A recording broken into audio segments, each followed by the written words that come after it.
Today we talk about DI boxes. The key to recording a good, clean guitar signal is a DI box. So there are many different types of DI boxes. This is a active DI box, and then this is a passive DI box. The rule of thumb that I don't really follow is that with an active DI box, you use it to record passive instruments. And with a passive DI box, you use it to record active instruments. Now, I really haven't heard a big difference with using either of those DI boxes with an active or a passive instrument.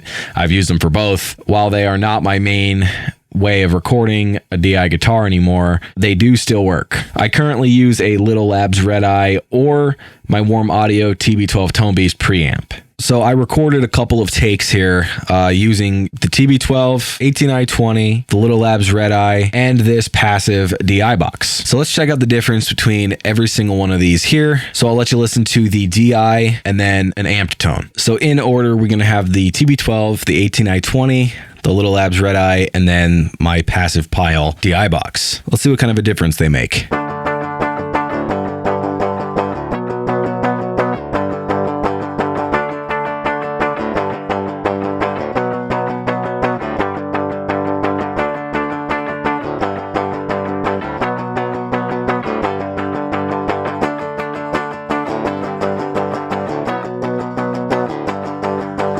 So right off the bat, I could hear that the passive DI box has much more high-end content than all of the others. And looking at the graph, you could see that it does have a little bit more in the higher end here, but the low end is lacking. There virtually is no low end in this. Whereas you can see in the rest of these, it's well above -40, and they're all pretty much holding their own here. The TB12 on its own has much more content in this area than everything else does. The TB12 is my DI of choice when I do record guitars. And then you can see here in like the low mid-range to mid-range area on all of these, it's much more pronounced than the passive actually is. The 18i20 seems to have the most stable, I guess you could say, but these three do pretty much sound the same, but the passive sounds totally different. So now I engaged an amp and a cab, same profile on every single one of these tracks. Let's hear the difference now.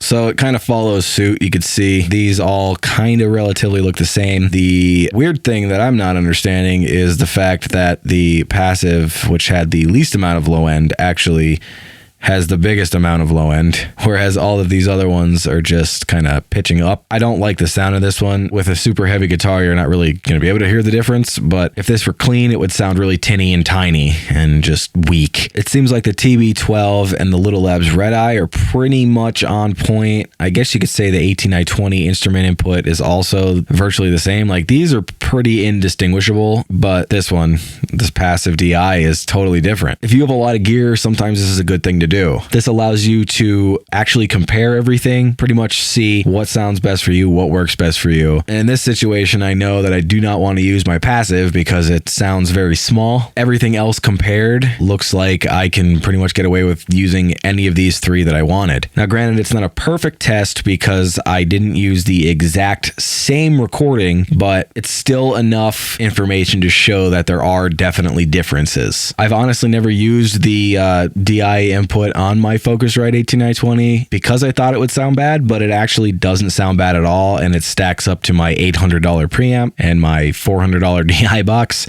So that goes to show you that you should probably experiment and figure out what works best. So that is it for today's video. Thank you so much for watching, and I'll see you next time.